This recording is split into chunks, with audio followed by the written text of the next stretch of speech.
Assalamualaikum warahmatullahi wabarakatuh. Waalaikumsalam warahmatullahi wabarakatuh.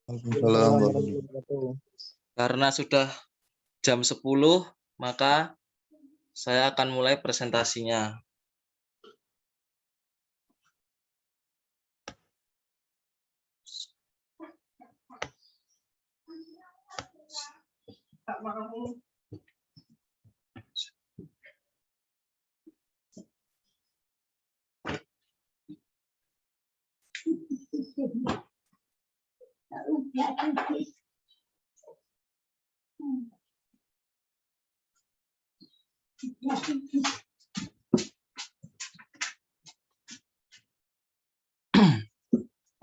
Saya ulangi lagi, salam pembukaan. Assalamualaikum warahmatullahi wabarakatuh.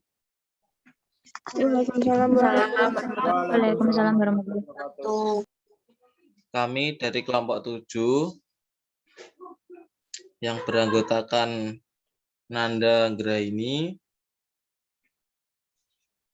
Tony Cahya, saya sendiri, dan Reka Bella.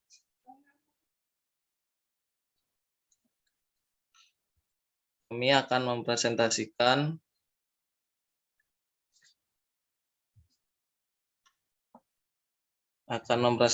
bab 7 yang berjudul menerapkan strategi isu-isu manajemen dan operasi.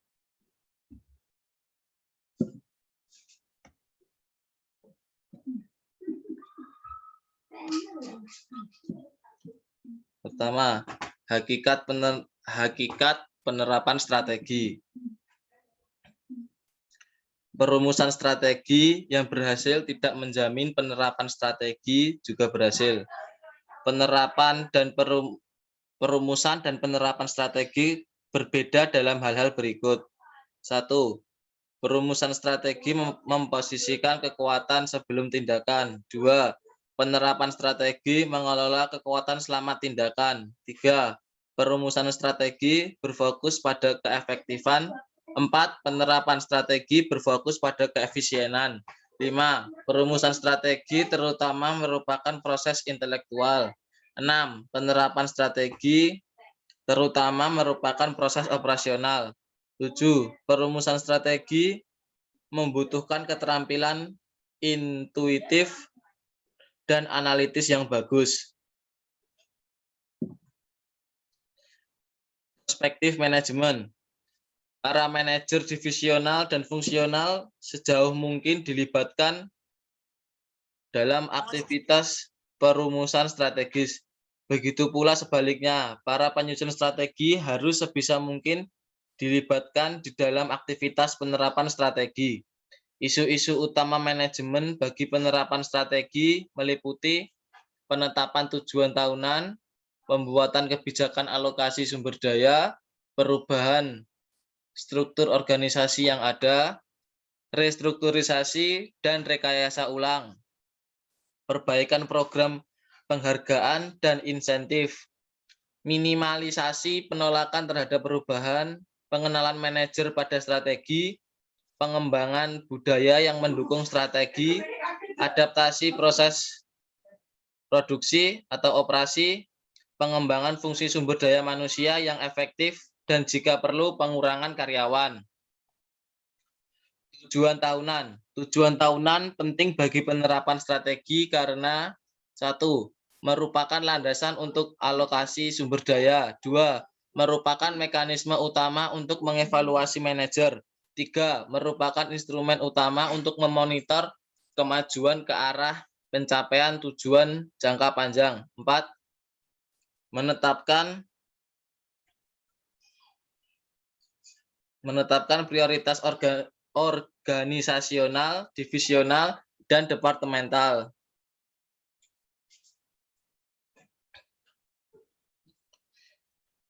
Pencocokan struktur dengan strategi. Perubahan strategi dalam perubahan struktur organisasi biasanya untuk 2 alasan utama. Pertama, struktur sebagian besar menentukan bagaimana tujuan dan kebijakan dibentuk. Kedua, struktur menentukan bagaimana daya akan dialokasikan. Gejala struktur organisasi yang tidak efektif. Terlalu banyak tingkatan manajemen terlalu banyak pertemuan yang dihadiri oleh terlalu banyak orang, terlalu banyak perhatian diarahkan menuju pemecahan konflik antar departemen, terlalu besar rentang kendali, penurunan kinerja perusahaan atau bisnis. Selanjutnya akan dilanjutkan Nanda Anggraini. Silakan.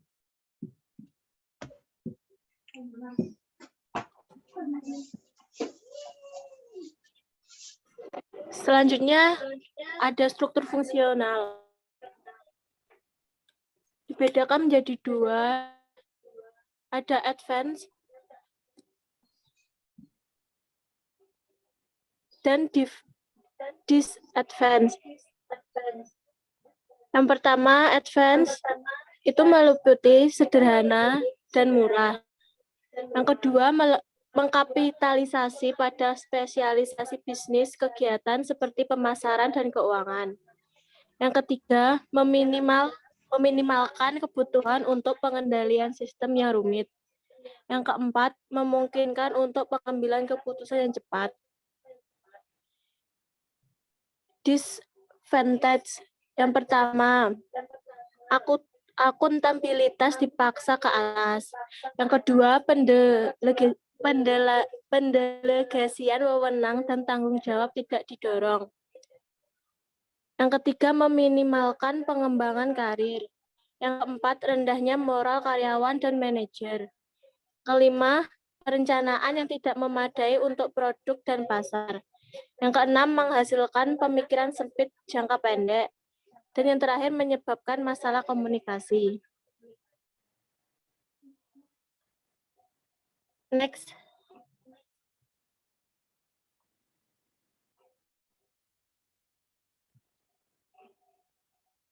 Selanjutnya ada struktur divisional. Struktur divisi dapat dibagi dalam 4 cara, yaitu dengan wilayah geografis, oleh produk atau jasa, dengan pelanggan, atau dengan proses.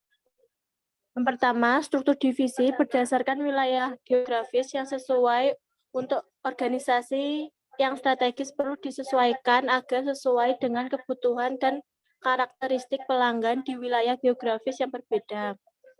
Yang kedua, struktur divisional dengan produk atau jasa yang paling efektif untuk melaksanakan strategi ketika produk atau jasa tertentu perlu penekanan khusus. Yang ketiga, struktur divisi oleh pelanggan, yaitu ketika beberapa pelanggan utama sangat penting dan banyak yang layanan berbeda yang diberikan kepada pelanggan tersebut.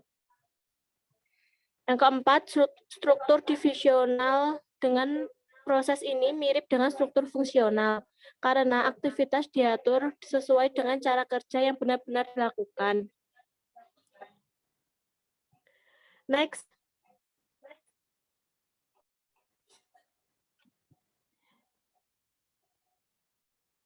Next, ada advance dari struktur fungsional, yaitu pertama akuntabilitas, yang kedua memungkinkan kontrol lokal dari situasi lokal, yang ketiga menciptakan peluang pengembangan karir, yang keempat meningkatkan pendelegasian wewenang, yang kelima menghasilkan iklim kompetitif internal, keenam memungkinkan kemudahan menambahkan produk baru atau daerah, yang ketujuh memungkinkan kontrol yang ketat dan perhatian terhadap produk, pelanggan, dan atau daerah.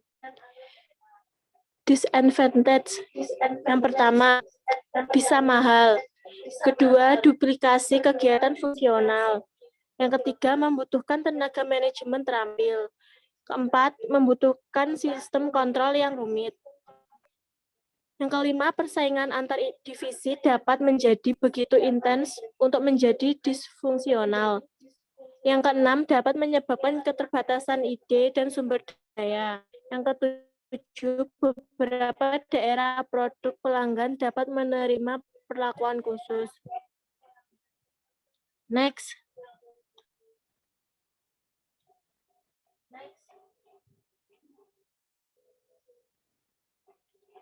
Selanjutnya ada struktur matriks. Struktur metrik adalah struktur yang paling kompleks dari semua struktur karena gantung pada arus wewenang dan komunikasi vertikal dan horizontal. Advantage yang pertama, tujuan proyek yang jelas. Kedua, karyawan dapat dengan jelas melihat hasil pekerjaan mereka. Yang ketiga, menyelesaikan proyek mudah. Yang keempat, memfasilitasi penggunaan peralatan atau personel atau fasilitas khusus. Yang kelima, sumber daya fungsional terbagi seperti dalam struktur divisi. Disadvantage yang pertama, membutuhkan arus komunikasi vertikal dan horizontal. Yang kedua, mahal karena menciptakan lebih banyak manajer. Ketiga, melanggar prinsip kesatuan perintah. Yang keempat, membuat jalur ganda otoritas anggaran. Yang kelima, menciptakan sumber reward atau hukuman ganda. Yang keenam, menciptakan wewenang dan pelaporan bersama. Yang ketujuh, membutuhkan saling percaya dan pemahaman. Selanjutnya akan diteruskan oleh mereka.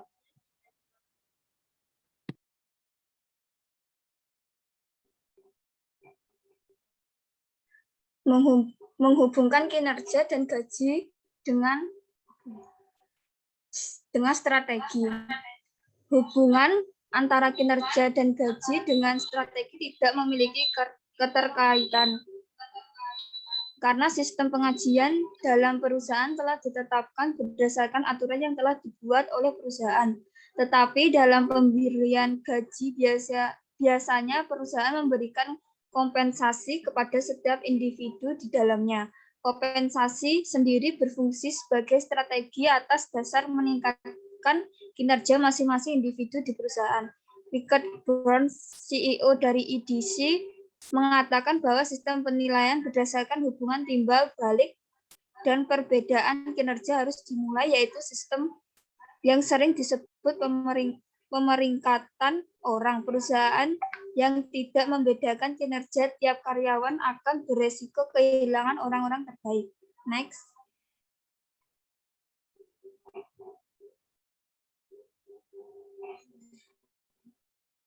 Manajemen resistensi terhadap perubahan. Resistensi terhadap perubahan merupakan ancaman terbesar untuk menerapkan strategi dengan sukses. Penerapan strategi dengan sukses tergantung pada kemampuan manajer untuk membangun iklim organisasi yang kondusif untuk menuju perubahan. Orang sering melawan penerapan strategi karena mereka tidak memahami apa yang terjadi dan mengapa perubahan harus dilakukan. Dalam hal ini mereka hanya memerlukan informasi yang akurat. Perubahan harus dilihat sebagai suatu kesempatan pada ancaman bagi manajer dan karyawan. Next. 3. Pendekatan strategi dalam menghadapi perubahan.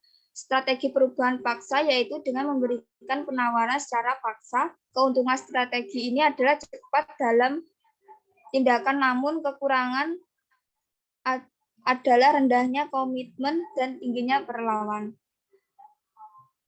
Strategi perubahan edukasi yaitu dengan memberikan informasi kepada orang bahwa perubahan memang perlu dilakukan. Kekurangannya adalah penerapannya yang lambat dan sulit. Namun strategi ini lebih memberikan komitmen yang harus bagus dan perlawanan yang lebih sedikit daripada strategi perubahan paksa.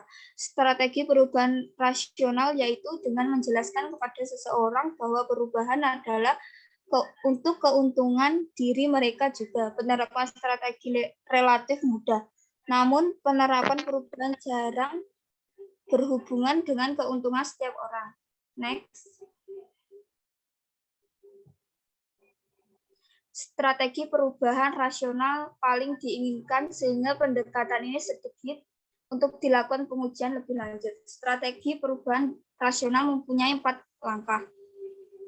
Karyawan diajak untuk berpartisipasi dan terlibat dalam proses perubahan dan transisi yang detail agar karyawan merasa bagian dari perubahan dan dapat memberikan pendapatnya. Motivasi insentif tertentu untuk perubahan diperlukan. kepentingan sendiri dapat menjadi motivasi yang paling penting. Yang ketiga, dibutuhkan komunikasi agar seseorang memahami tujuan dan perubahan. Yang keempat, memberikan dan menerima umpan balik. Setiap orang suka mengetahui bagaimana keadaannya dan seberapa besar kemajuan yang dicapai.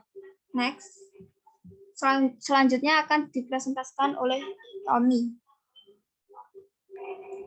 Selanjutnya, menciptakan kebudayaan yang mendukung strategi. Penyusun strategi harus berusaha untuk mempertahankan, menegaskan, dan membangun aspek kebudayaan yang mendukung tujuan strategi baru. Aspek kebudayaan yang berlawanan dengan tujuan strategi harus diidentifikasi dan diubah. Penelitian mengindikasikan bahwa strategi baru sering dipengaruhi oleh pasar dan didikte oleh paksaan kompetitif. Mengubah kebudayaan perusahaan untuk menerapkan strategi baru biasanya lebih efektif daripada mengubah strategi untuk menerapkan kebudayaan lama.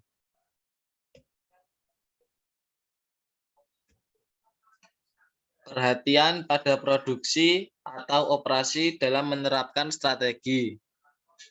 Kapasitas, pembatasan, dan kebijakan produksi atau operasi dapat secara signifikan meningkatkan atau menghambat pencapaian tujuan.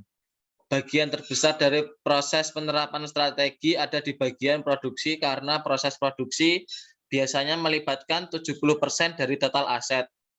Keputusan-keputusan terkait produksi mengenai ukuran pabrik, lokasi pabrik, desain produk, pilihan peralatan, jenis peralatan, besarnya persediaan, pengendalian mutu atau kualitas, pengendalian biaya, penggunaan standar, spesialisasi pekerjaan, pelatihan karyawan, penggunaan peralatan dan sumber daya, pengiriman dan pengemasan, serta inovasi teknologi dapat memiliki dampak yang signifikan terhadap kegagalan atau kesuksesan upaya penerapan strategi. Selanjutnya, Nanda Anggraini.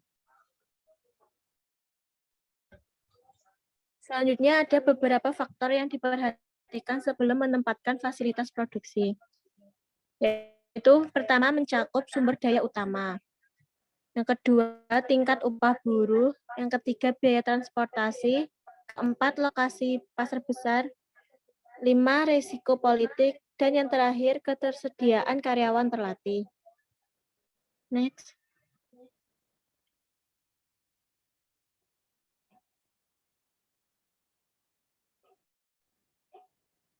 Selanjutnya, perhatian pada sumber daya manusia ketika menerapkan strategi.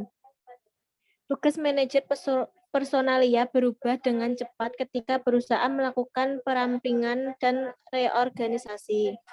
Tanggung jawab strategi dari manajer personalia adalah evaluasi kebutuhan karyawan yang dibutuhkan dan biayanya untuk strategi alternatif selama tahap perumusan strategi dan pengembangan rencana untuk penerapan strategi yang efektif. Selanjutnya dijelaskan oleh Reka. Manajer personalia dapat menerapkan strategi, yaitu yang pertama menciptakan dan melaksanakan program kepemilikan saham oleh karyawan ESOP. Yang kedua, mengadakan kebijakan penitipan anak yang efektif dan menyediakan kepemimpinan bagi para manajer dan karyawan dengan cara memungkinkan mereka untuk menyeimbangkan kerja dengan keluarga. Next. Masalah sumber daya manusia yang muncul ketika penerapan strategi dikarenakan 3 hal. Yang pertama, gangguan struktur sosial dan politik. Yang kedua, kegagalan untuk mengadukan keahlian seseorang dengan tugas-tugasnya. Yang ketiga, kurangnya dukungan dari manajemen puncak pada realisasi penerapannya. Next. Sekian presentasi dari kelompok kami. Ada yang ditanyakan?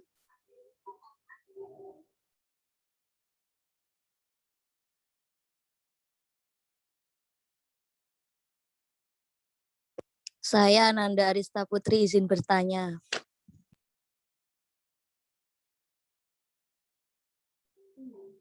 Iya, Mbak. Kan pada slide 2 itu kan terdapat penerapan-penerapan strategi. Yang saya ingin tanyakan yaitu penerapan strategi mengelola kekuatan selama tindakan. Itu maksudnya seperti apa? Contohnya. Yang nomor 2 itu loh, penerapan strategi mengelola kekuatan selama tindakan. Itu maksudnya seperti apa?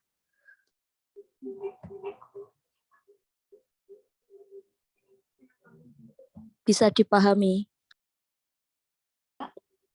Pertanyaannya, ada yang lain?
Ada yang ditanyakan lagi?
Kalau tidak ada yang ditanyakan, kita lanjutkan WA group saja gimana?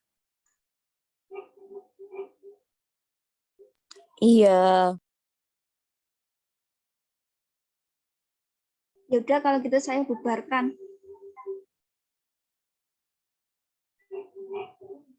Saya tutup. Sekian presentasi dari kelompok kami. Waalaikumsalam warahmatullahi wabarakatuh.